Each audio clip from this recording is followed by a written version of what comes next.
Bonjour et bienvenue sur la chaîne Chine Android, c'est Domenico et aujourd'hui je vais vous parler du Blackview BV6000 qui nous a été envoyé par le fabricant. Signe que le partenariat prend forme pourvu que ça dure, donc attaquons tout de suite avec ce smartphone que je vais nommer l'indestructible vu les nombreuses vidéos qui ont été mises sur YouTube par d'autres, par le fabricant lui-même à la base et puis par d'autres qui ont fait des tests à tout va, ils l'ont foré, ils ont roulé avec des voitures dessus, ils ont fait un tas de folies avec. Moi, j'ai rien fait de tout ça. Je laisse ça pour les autres. Bon, ben voilà, moi, je vais faire mon test traditionnel. Donc, on va commencer d'abord par les ustensiles. Donc, ce téléphone arrive avec.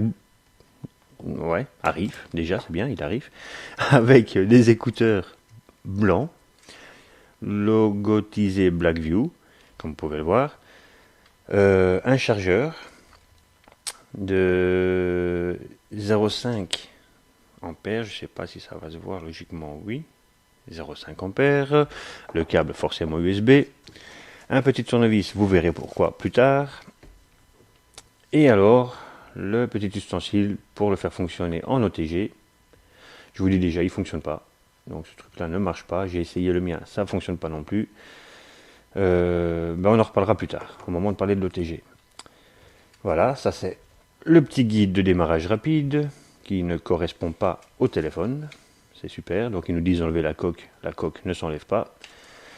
Voilà, ça c'est dit, c'est fait. Il y en a un autre tout petit ici qui correspond bien au téléphone. Il y a un film protecteur posé sur le téléphone et un autre de réserve. Ça c'est bien. Un bel emballage, très joli. Vous voyez, avec un petite enveloppe où tout ce que je vous ai sorti était dedans. Voilà. Ce qu'il y a, c'est que ceci, vous voyez, c'est noir. Et tous les câbles sont noirs. Enfin, ils sont blancs, mais ils ont pris des coups de noir sur la tronche. Voilà. Celui-là, c'est pareil. Il y a du noir dessus. Le noir du carton a déteint sur le plastique, ce qui fait pas très joli. Même plutôt...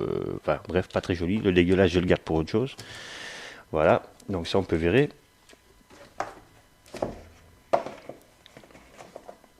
Comme ça c'est dit. Point de vue du design, eh bien, c'est un téléphone, c'est un smartphone. Ben, écoutez, il est, c'est du robuste. Hein. Il a un contour, ce n'est pas du caoutchouc, c'est entre du caoutchouc et du plastique dur. C'est quelque chose d'assez robuste. Il est hermétique à l'eau, comme vous pouvez le voir ici, et à la poussière, IP68. J'ai pas fait le test, je laisse ça aux autres, je vous l'ai dit tout à l'heure, je ne m'amuse pas à foutre des téléphones dans la flotte ou dans les machines à laver ou dans les chiottes. C'est pas mon truc. Donc voilà, on va faire le tour du propriétaire. Donc on va commencer par le haut. On a la prise jack. Vu que c'est hermétique, il y a un gros caoutchouc qui le camoufle. La prise jack, on ne la voit pas parce que c'est sombre, voilà, là vous la verrez. Le truc, c'est que vous êtes obligé d'utiliser leur casque qui lui rentre pile poil dedans. Vous en essayerez un autre, il rentrera pas. Voilà, tout simple. Idem pour la prise USB ici derrière. J'ai essayé plusieurs chargeurs vu que parfois je suis au travail et j'ai pas le mien, j'en prends un autre. Eh bien non, ça rentre pas puisque je vais vous le montrer tout de suite. Le câble est ici et je vais vous montrer la différence. Il manque 2 cm, 2 mm pardon, 2 mm pour que ça puisse rentrer dans le téléphone. Donc la tige ici est beaucoup plus longue, enfin beaucoup, 2 mm c'est énorme pour ce genre de fiche. Donc ce qui fait que ça ne rentre pas. Voilà, ça c'est dit aussi. Continuons le tour du propriétaire. Sur la droite, le power on-off, les touches plus et moins. Le contour ici c'est du métal. Là c'est du métal. On a une touche ici qui est plus ou moins bien faite. Je vais vous montrer une petite démo. C'est la touche SOS. On laisse son doigt dessus 5 secondes. Ah, à moins que... Ah, voilà. 5 secondes. Et ça appelle les urgences. Bon, je vais m'arrêter là évidemment. Il y a la touche ici qui sert pour l'appareil photo.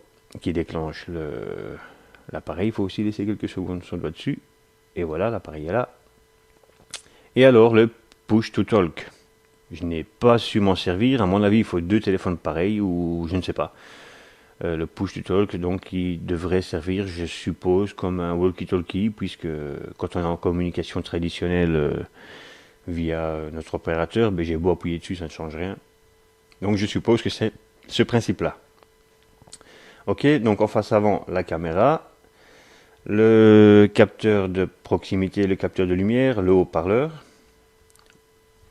les touches rétroéclairées, en face arrière, la caméra forcément, et le flash. Donc la caméra de... ça aussi, le fabricant dit 13. Si on regarde dans le téléphone, je vous montrerai pendant le développement de la vidéo, du test, qu'il nous propose 18 mégapixels, alors que sur la fiche fabricant, il est marqué 13. Et c'est pareil pour la face avant, où il nous dit 5, et dans le téléphone, on nous propose 8. Bon, je peux vous garantir que c'est du 13, peut-être même un peu moins. C'est pas son atout principal, l'appareil photo. Ok, donc on a fait le tour du propriétaire. Il est double SIM. D'ailleurs, pour mettre les SIM, il faut dévisser, d'où le petit tournevis ici. Il faut dévisser ces 2 vis là. Et dessous, vous trouvez 2 emplacements SIM et l'emplacement carte SD. Je ne vais pas vous l'enlever maintenant, puisque bon, vous avez déjà tous vu à quoi ressemblent les slots SIM. Ce qu'il y a, c'est que bon, vu que c'est hermétique, sous ce cache, il y a un autre caoutchouc à bien remettre forcément, puisque je pense que si de l'eau s'infiltre ici dans la tranche et que le caoutchouc est mal mis, ben, ça prend la flotte, et alors à ce moment-là, l'IP68 n'a plus d'intérêt. Voilà, ça c'est dit. Que dire, la connectique c'est fait. OTG, ben voilà. OTG, j'ai reçu ça pour tester l'OTG. Et malheureusement, bien, bah oui, lui il rentre, mais je pense que l'ustensile est foutu. Vous voyez, il est un peu tordu. Je ne sais pas si ça va se voir correctement. Il est un petit peu tordu là. Et donc du coup, ben, il n'y a pas de contact qui se fait ici, à ce niveau-là. Je n'ai pas su le tester, OTG oui ou non. Le fabricant dit oui. Dans mes mains, c'est non. Mais c'est certainement dû à l'ustensile. Voilà, ça c'est dit aussi. Donc maintenant, je vous annonce la partie multimédia. Ou pas, la partie multimédia va attendre encore un petit peu parce que j'ai pas fini de vous présenter ce téléphone. Donc c'est un écran de 4,7 pouces en HD 1280 par 720. Il a un processeur octa-core Helio P10 ou appelé aussi MT6755 cadencé à 2, rien du tout GHz. 3 Go de RAM, 32 Go de stockage interne, extensible jusqu'à 32 maximum. Bon, j'ai pas testé 64, je me suis arrêté à 32 et ça fonctionne très bien. Il a une batterie intégrée de 4500 mAh, non amovible forcément, et il dispose du fast charge, c'est-à-dire qu'en 4 heures il est chargé. En général, j'ai jamais eu besoin de beaucoup plus puisque je ne suis jamais arrivé à zéro non plus, avec une batterie de 4500 ampères. Milliampères, voilà. Donc les caméras, je vous ai dit, c'est du 13 à l'arrière, annoncé comme 13, et dans les menus on trouve du 18. À l'avant, je touche à tout donc ça ne va pas. À l'avant on a une 8, et voilà une petite notification en passant. On a une 8, non on a une 5, mais dans le menu on trouve du 8. Il est dual SIM, en micro SIM, donc 2 réels emplacements pour les SIM et un emplacement pour la carte SD. Il est 2G, 3G, 4G, full band pour la France et la Belgique, donc il dispose de la 800, la 1800, la 2100, la 2600 MHz. Et ses dimensions sont de 152 mm, 81 comme ça mm et 16,6 mm d'épaisseur. Voilà, tout est dit. Maintenant, on peut passer à la partie multimédia.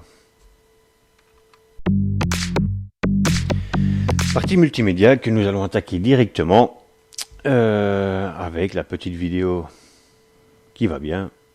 Donc, dans la galerie, voilà, on recommence depuis le début avec le gros lapin finalement, parce que j'ai toujours le petit lapin, mais c'est le gros lapin de Big Bug Bunny. Et ici, sans surprise, un écran net. Voilà. Je vais une fois éteindre ça pour voir ce que ça donne. On voit mieux, oui.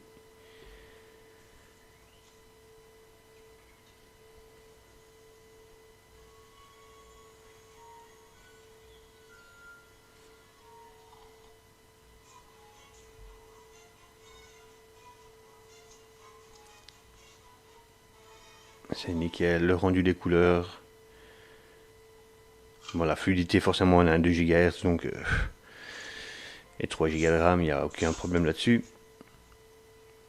Mais bon, l'écran rend bien les couleurs.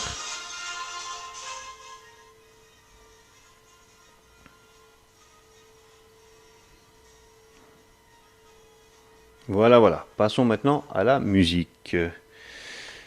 Point de vue musique. Donc là, on doit retourner sur le menu principal. Voilà. Musique. Artiste. Et on va vous passer les deux morceaux traditionnels.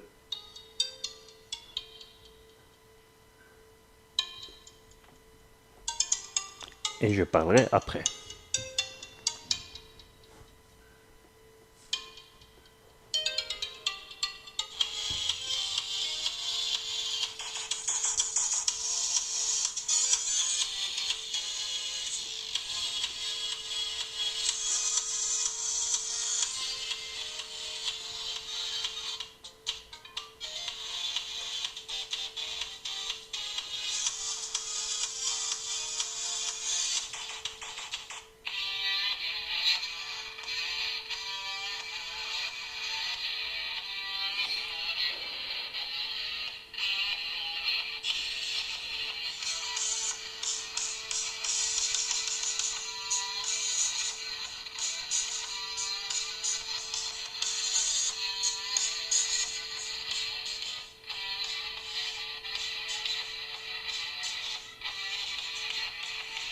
Voilà, donc vous avez entendu, bon, ça va bien, c'est pas extraordinaire non plus. Bon, le haut-parleur externe fonctionne très bien. Je dois vous dire que point de vue casque, bah, ici je dois le dire vraiment, c'est dégueulasse. Donc point de vue casque audio, on a un son de chiottes, on a beau régler, on peut faire ce qu'on veut, il n'y a rien qui en sort de bien. Malheureusement, c'est la vérité, donc pour ceux qui voudraient acheter ce téléphone pour le son, mais je ne pense pas, vu les caractéristiques principales de ce téléphone qui sont la robustesse et tout ce qu'on veut, c'est pas la délicatesse qu'on cherche avec un téléphone comme ça, je pense. Bref, en tout cas, le son au casque filaire, donc je parle bien avec la jack, ne donne rien de bien. Par contre, avec le Bluetooth, c'est terrible. Voilà. Et encore une fois, avec le Bluetooth, j'ai pas rencontré un seul téléphone qui fonctionne mal. Je l'ai déjà dit dans les vidéos précédentes, en général ça fonctionne toujours bien. Donc passons maintenant à l'appareil photo. Donc comme je vous disais tout à l'heure, dans les menus, on va aller dans les photos. Bon, il y a les captures de gestes, il y a les captures vocales, détection de visage, bon ben comme partout.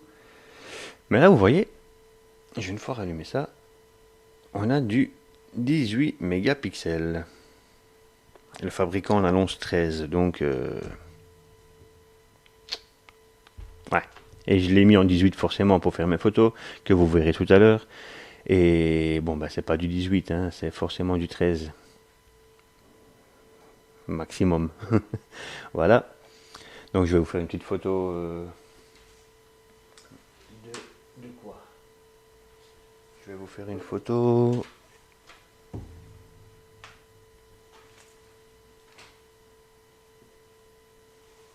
De notre ami lapin. Voilà. Voilà. Hop. Donc là on est en pleine luminosité. Comme vous en verrez d'autres aussi que j'ai fait dans la journée.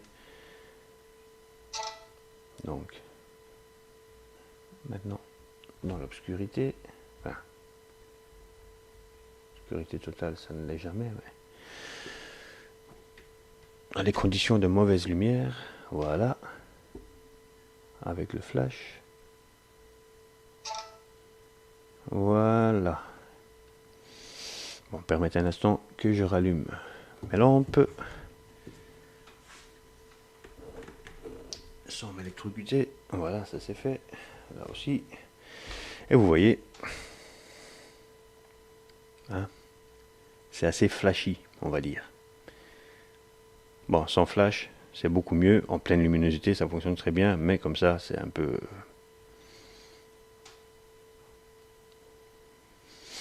Il a l'air joyeux, le lapin, là. Bon, bref.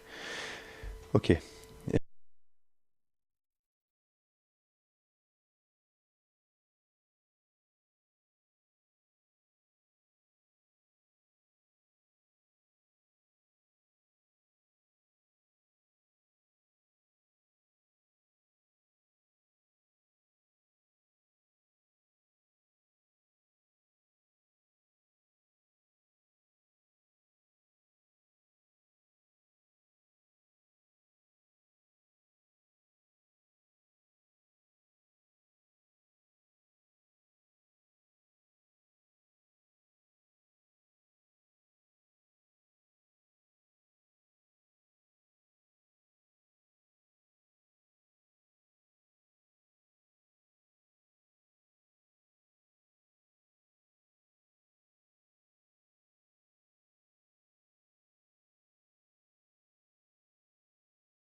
Ça c'est fait. Maintenant, la caméra frontale, où vous allez pouvoir m'observer. Bonjour, salut les gars.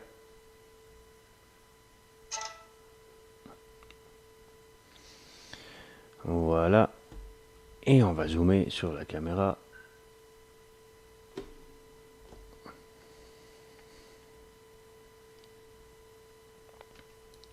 En caméra frontale, ça va. Ça va, c'est du 5 millions de pixels. Bon, bah, on va pas en demander plus. C'est correct.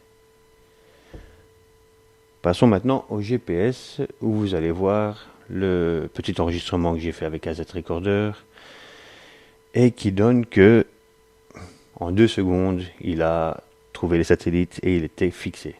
Vous allez voir ça tout de suite maintenant.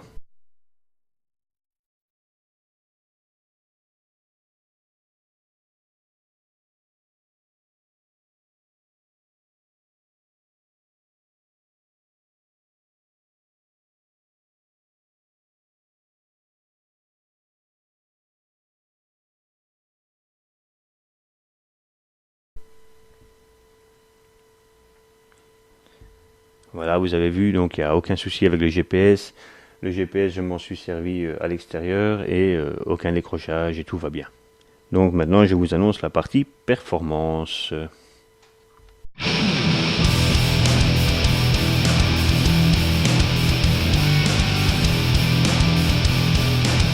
Donc nous voici dans la partie du kiki qui est la plus grosse, comme dirait mon ami Seb. Donc voilà, on va aller directement dans le MTK Engineer. Comme ça, je vais vous montrer les bandes que je vous disais tout à l'heure. Bandent-ils bien, bandent-ils pas bien? Donc c'est du full 2G, du full 3G. Et en 4G, il y a la bande 1, 3, 7, 8 et la 20 qui est là. Vous voyez, il a tout. C'est du perfect pour nos contrées. Ça c'est fait. Donc on va passer maintenant à Antutu. On va aller voir le résultat vu que je l'ai déjà fait. Donc il nous fait un score de 44 165 points. il est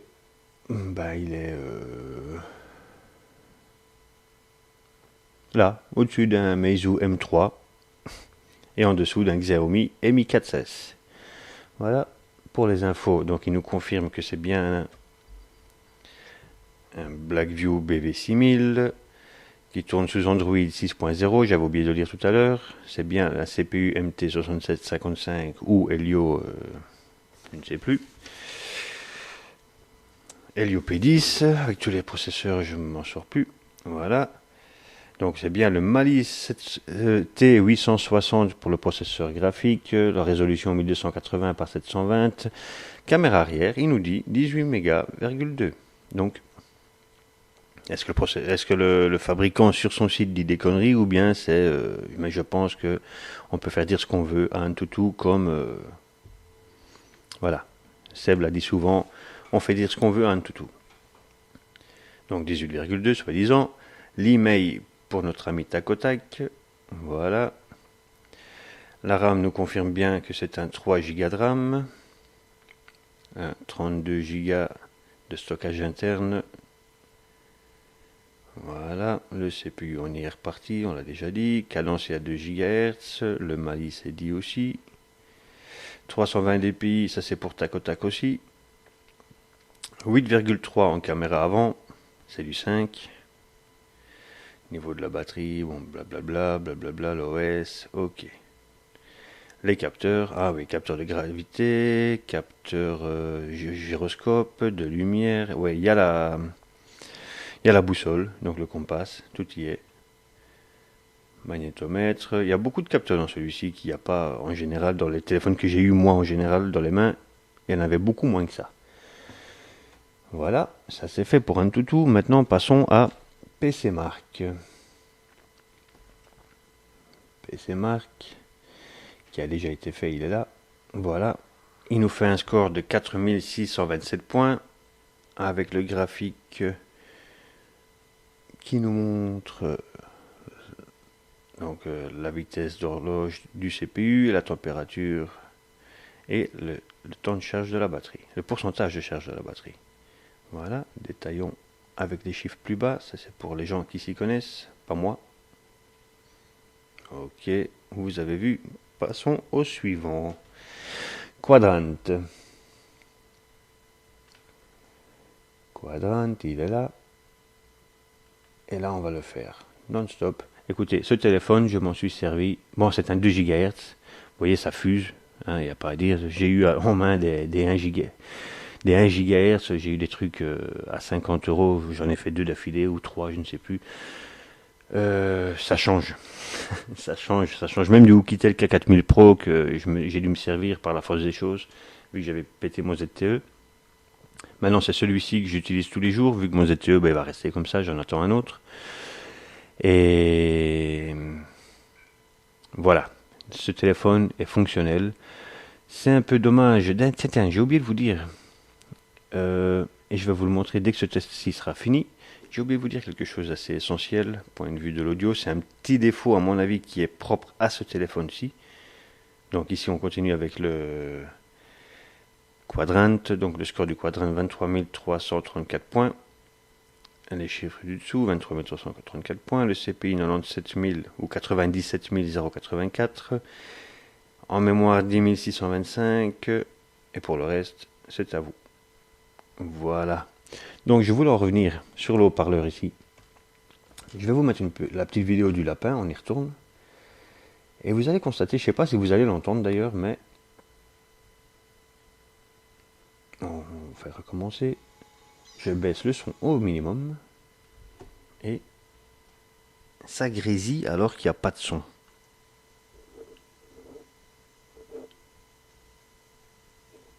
Voilà, je ne sais pas si vous l'avez entendu.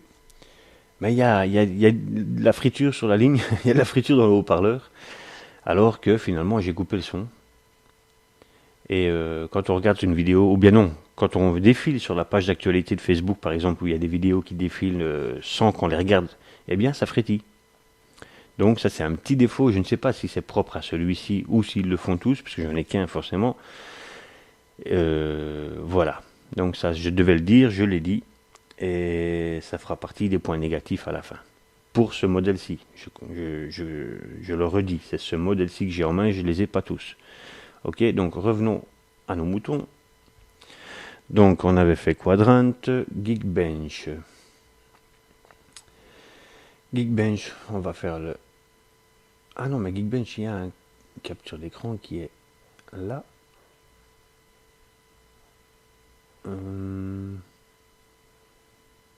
Capture l'écran. Ouais. Voilà Geekbench. Donc il nous fait un score de 861 points en single core, 3260 points en multicore. Voilà. Et il nous reconfirme que c'est bien un Blackview BV6000 qui tourne sous Android 6.0. Ok, ça c'est fait, c'est dit. Velamo,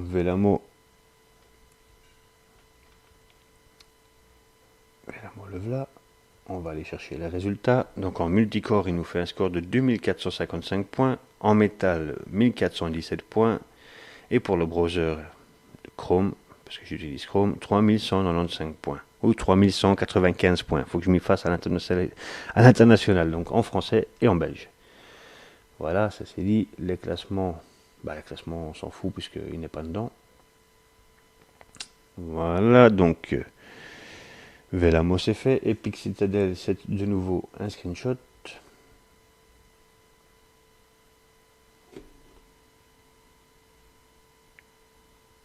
Il ne l'a pas gardé le screenshot.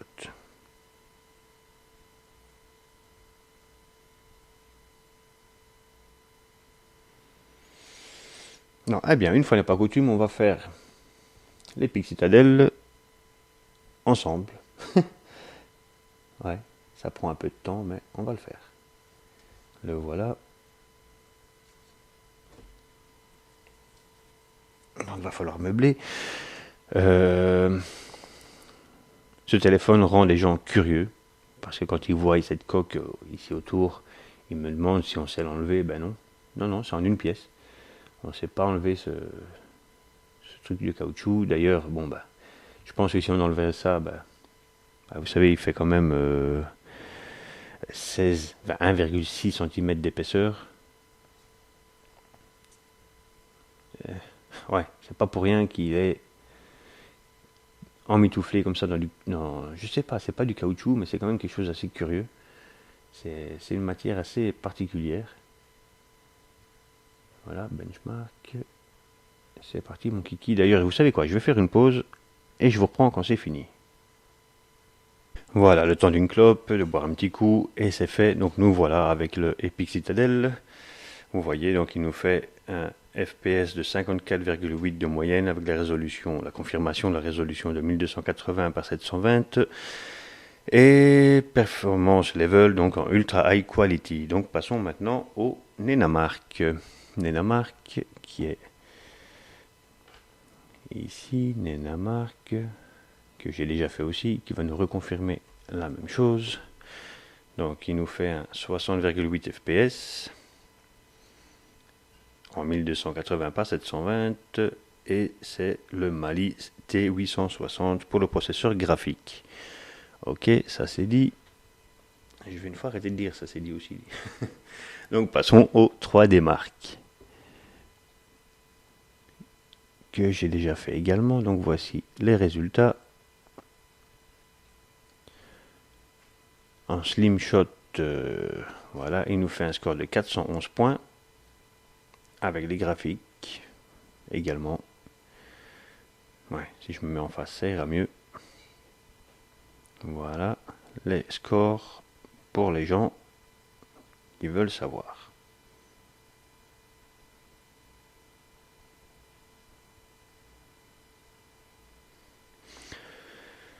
Voilà, passons au Ice Storm Unlimited où il nous fait un score de 9372 points, ce qui est pas mal par rapport à ce que j'ai déjà eu. Avec le graphique encore une fois et le tableau des scores. Et maintenant, le Ice Storm Extreme où il nous fait un 6311 points avec toujours le graphique.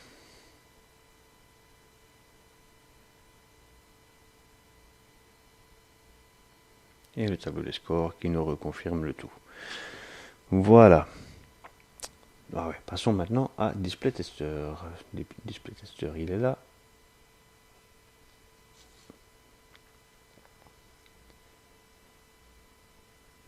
On met tout à fond. Donc là, Display Tester, je l'ai déjà fait plusieurs fois et je dois vous dire que bon, bah, pour les couleurs, ça fonctionne très bien. Le rouge est rouge, le vert est bien vert, le bleu également, le blanc aussi, le gris.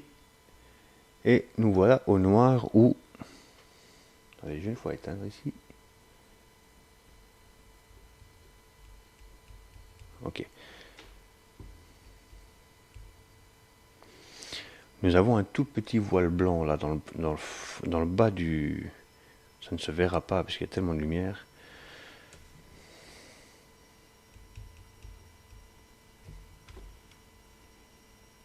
Non, ça ne se verra pas. Faudrait que j'éteigne. Hop. Même pas. Bah, il y a un petit voile blanc, si ça se voit ici un peu. Dans le bas à droite, il y a un tout petit coin où on voit du blanc. En fait, après on m'a expliqué, Seb m'a expliqué que c'était l'assemblage de l'écran qui était moyen. Et c'est la conséquence. Donc ce truc en bas, c'est la conséquence d'un assemblage plus ou moins moyen. Donc, est-ce qu'il est éteint? Oui. Le jaune est jaune, le rose, magenta, rose, ouais, c'est pareil. Le cyan, et voilà.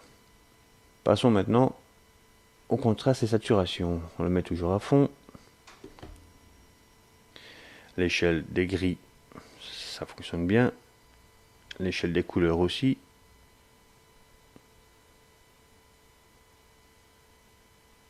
Heureusement que le blanc est là. Merde.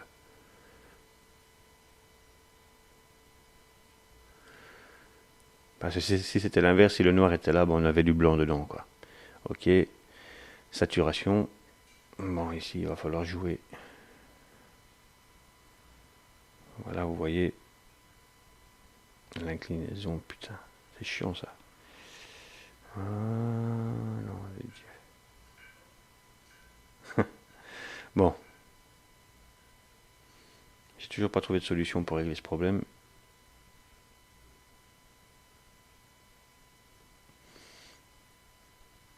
La saturation en blanc, c'est beaucoup mieux. Là, on s'en fout du reflet. Là, vous voyez que on le voit. Hein. Là, il est à l'horizontale, comme ça aussi. Le contraste dans le noir, enfin du noir. Le contraste du blanc.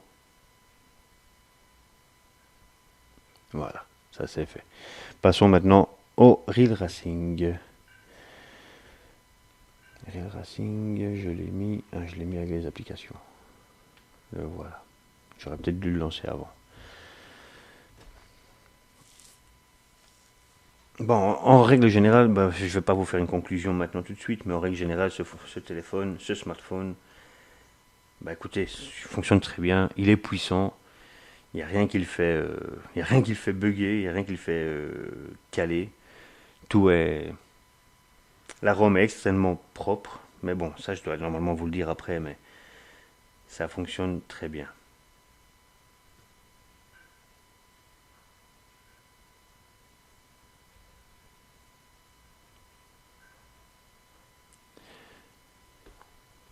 Comme je vous l'avais déjà dit, je ne suis pas un gamer, donc je vais faire de mon mieux pour pas avoir l'air ridicule pendant une course.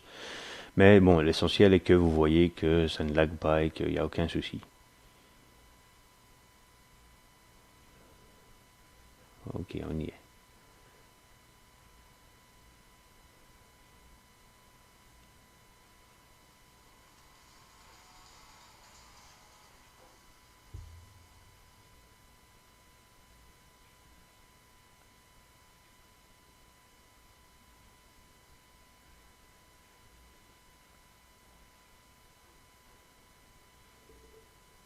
S'il y a quelque chose qui lag, c'est moi. Contre les pare-chocs des autres.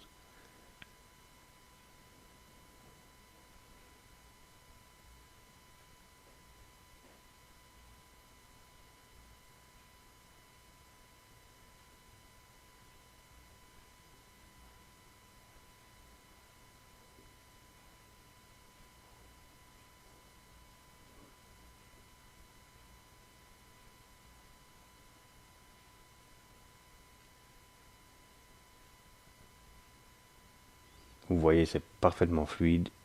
On peut faire ce qu'on veut. On va une fois changer la vue.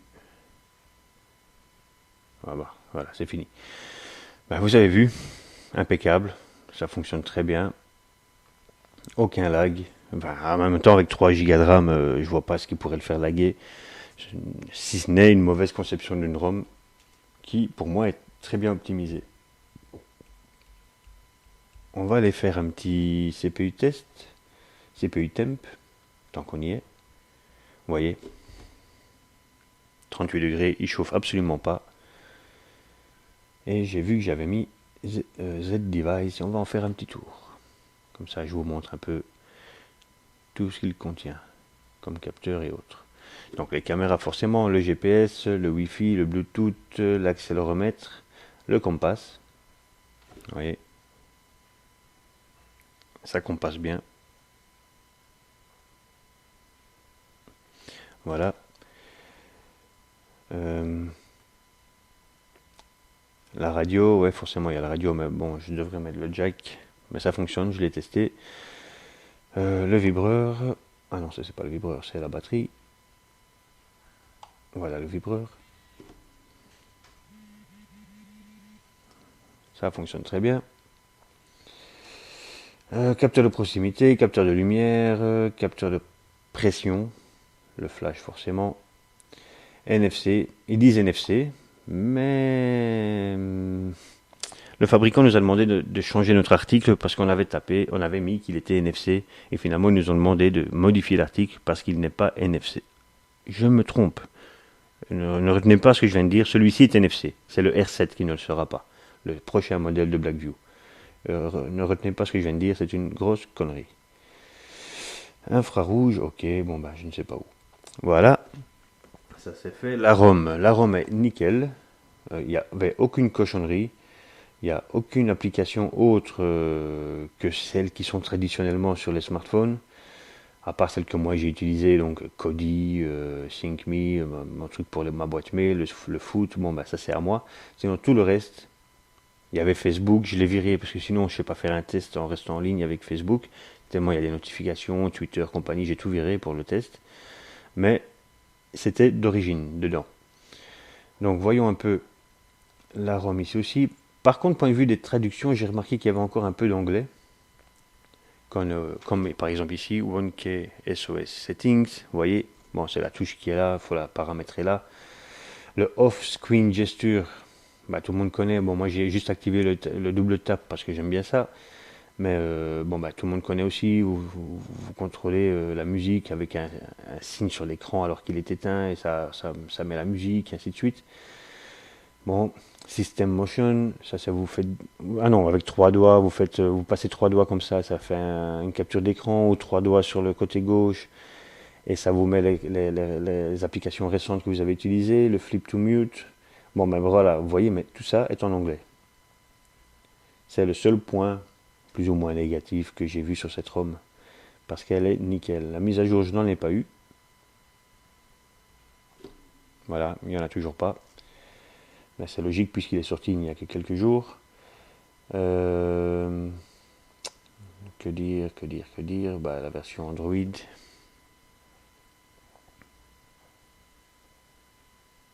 Bon, bah, c'est du marshmallow. Il faut laisser son doigt dessus, peut-être. Voilà. Et on retrouve le petit jeu qui va bien, sauf que c'est moi qui vais mal. Voilà, ça c'est dit aussi. Les paramètres. Ah oui, je dois retourner dans les menus. Je vais vous montrer les langues. Bon, en ce qui nous concerne, vu que c'est un test en français, je m'adresse qu'aux francophones. Donc, bon, ben, il y a le français, mais il y a tout le reste. Ce qui est bien logique. La RAM, on va passer dans la partie mémoire. Ça nous confirme bien qu'on a 3 Go de RAM et qu'il m'en reste 1,2 Go. Mais bon, j'ai plein d'applications ouvertes, hein, ce qui est logique. Les applications, bah non, ça c'était dans Android Lollipop, ça ne marche plus. Le stockage interne, donc on confirme bien les 32 Go. Et sur ma carte mémoire, bon, 32 Go également. Mais bon, voilà. Là-dessus, tout est dit. Passons aux conclusions.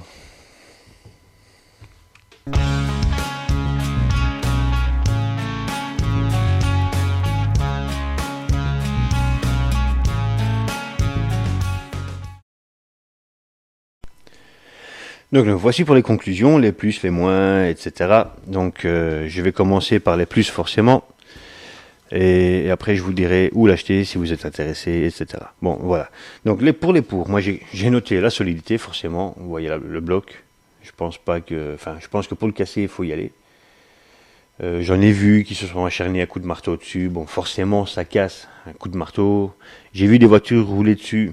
Je sais pas la véracité de ces vidéos, mais c'est le fabricant qui me l'envoie. Donc, j'estime que pour le bien-être et la bonne réputation de leur boîte, ils vont pas faire des trucs un peu chelous. Mais bon, j'ai vu une bagnole rouler sur 4-5 smartphones du BV6000 l'un à côté de l'autre et les vitres étaient intactes. Bon, maintenant, j'en ai vu s'acharner à coups de marteau, je vous l'ai dit, ou avec les foreuses. Bon, bref, j'ai vu plein de conneries là-dessus. Forcément, après, ça pète, quoi. Mais je pense que si je devais le faire tomber inopinément, sans faire exprès forcément, il n'aurait pas grand-chose. Voilà, donc, sa solidité, c'est un point positif. L'IP68, donc, qui résiste à la poussière et à l'eau, c'est une bonne chose. Ce serait bien que les fabricants s'y mettent un peu comme Samsung qui le fait déjà avec un format un peu plus joli. Mais bon, en même temps, c'est destiné, je pense, à des boîtes, des chantiers, des ouvriers, des gens qui travaillent qui doivent travailler avec un téléphone de ce genre-là pour ne pas forcément l'abîmer, quoi. Donc, les deux premiers points positifs, c'était cela. Puis, il y a la charge rapide, 4 heures pour le charger. Le stockage, parce que 3 Go de RAM et 32 Go de mémoire interne, c'est impeccable. En plus, on peut y mettre une SD. Tous les smartphones n'ont pas cette capacité d'ajouter une carte SD, même si, on sait bien qu'il y en a beaucoup, mais vous voyez, par exemple, le prochain OnePlus, il n'y en a pas. Vous allez me dire, il y a le double de capacité de stockage, mais il n'y en a pas. Le GPS qui est impeccable. Le GPS, je me suis promené, j'ai été de chez moi, j'ai fait 60 km et aucun décrochage. Tout va bien. Partons maintenant des points négatifs. Écoutez, moi je vais parler de l'autonomie, parce que j'ai pas fait le test que Seb fait d'habitude, 30 minutes de YouTube, etc. Moi je vais vous parler de l'utilisation normale. J'estime qu'avec 4500 mAh, comme j'avais avec le Oukitel 4600 mAh, je tenais quasiment 2 jours. Et bien ici, je tiens ma journée. Comme si j'avais un téléphone de 3000 ou de 2500 mAh. Je sais pas c'est dû à quoi. Peut-être, je sais pas, je veux pas dire de conneries, mais voilà. C'est-à-dire que je me lève à 4h du mat pour aller bosser, je rentre à 15h, il est à 50%, et à 18h, je peux le mettre en charge parce qu'il est à 30%, quoi. En même temps, je m'en sers, c'est pas ça, c'est pas qu'il est dans un tiroir et que je m'en sers pas, que ça descend, non. Je m'en sers tout le temps, je suis tout le temps sur Facebook, Skype, ou bref, je suis tout le temps dessus. Mais quand même, je faisais exactement la même chose avec l'Oukitel et j'avais pas de soucis. Le grésillement du haut-parleur, quand on regarde une vidéo sans le son, je sais c'est ridicule de regarder une vidéo sans le son, mais si je ne l'avais pas fait, on ne l'aurait pas su. Donc il y a un grésillement ici pour ce modèle, je le répète, pour ce téléphone-ci, c'est même pas le modèle, c'est ce téléphone-là qui fait ça. Le son à l'écouteur qui est mauvais, ça j'ai pas d'autre mot, c'est mauvais. C'est criant, c'est aigu, on a beau régler tout ce qu'on veut, c'est pas bon.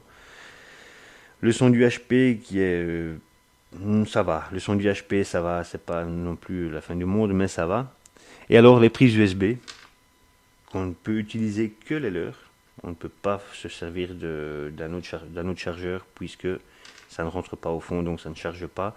Pareil pour la jack, Si on ne rentre pas à fond, ça ne fonctionne pas. Et alors, bon, bah, c'est pas un point positif, mais c'est un point d'interrogation pour l'OTG. J'ai pas pu le tester, donc je vais pas vous dire qu'il l'est ou qu'il l'est pas. Le fabricant dit oui. Mais on va les croire. Donc pour moi, j'ai pas su le tester, je vais pas vous le dire, mais allez voir sur le site du fabricant et lui dit oui. Donc, mais somme toute, pour la note finale de ce téléphone, mis à part ces détails que je viens de vous énumérer, à part l'autonomie qui pour moi est un gros détail, le reste, ça passe encore, c'est pas, ça grésille pas à longueur de journée, hein, le haut-parleur. En ce moment, il grésille pas. Eh bien, je vais quand même lui mettre un 7, 7,5. Parce que, bon, bah écoutez, 3 Go de RAM, je me répète, 2 GHz, c'est une bête. C'est une bête. Il est costaud, il est fluide, il est rapide, il fonctionne très très bien. J'ai eu aucun bug, aucune installation d'application qui a merdé ou qui m'a dit, voilà, votre application s'est arrêtée, envoyez un rapport, ce genre de conneries. Je n'ai pas eu ça du tout. Donc, je dois dire que ce téléphone est une réussite, mis à part ces petits détails qui sont peut-être propres à ce téléphone-là. Je me répète. Donc voilà, là-dessus, je vais donc vous dire où l'acheter. Bon, il y aura un lien sous la vidéo parce que le fabricant m'a demandé de mettre ce lien. Je verrai avec Seb, c'est lui qui verra s'il peut en mettre d'autres. Donc voilà. Ce lien sera sous la vidéo. Je vais pas vous, c'est sur AliExpress, donc à vous de cliquer sur le lien et de voir si ça vous convient. Là-dessus, on ne gagnera rien. Donc l'accoutumée, quand on vous dit que si vous utilisez le lien, il y a une petite participation pour nous, ben, dans ce cas-ci, c'est pas vrai. Donc je vais vous dire la petite phrase qui va bien. Donc si vous avez aimé cette vidéo, n'hésitez pas à liker et à la partager sur les réseaux sociaux. N'oubliez pas qu'il y a un lien d'affiliation sous la vidéo. Donc abonnez-vous, n'hésitez pas. À part ça, merci de votre présence, merci de nous suivre. J'espère que cette vidéo vous aura plu, j'espère que ce téléphone vous aura plu, parce qu'il n'est pas intéressant, je trouve qu'il est très intéressant. Il est hors du commun, ça c'est clair, déjà de par sa forme. Et voilà, je vous salue et je vous dis à bientôt. Ce sera en principe pour le Huans S1 d'ici quelques jours, probablement pour le week-end. À bientôt.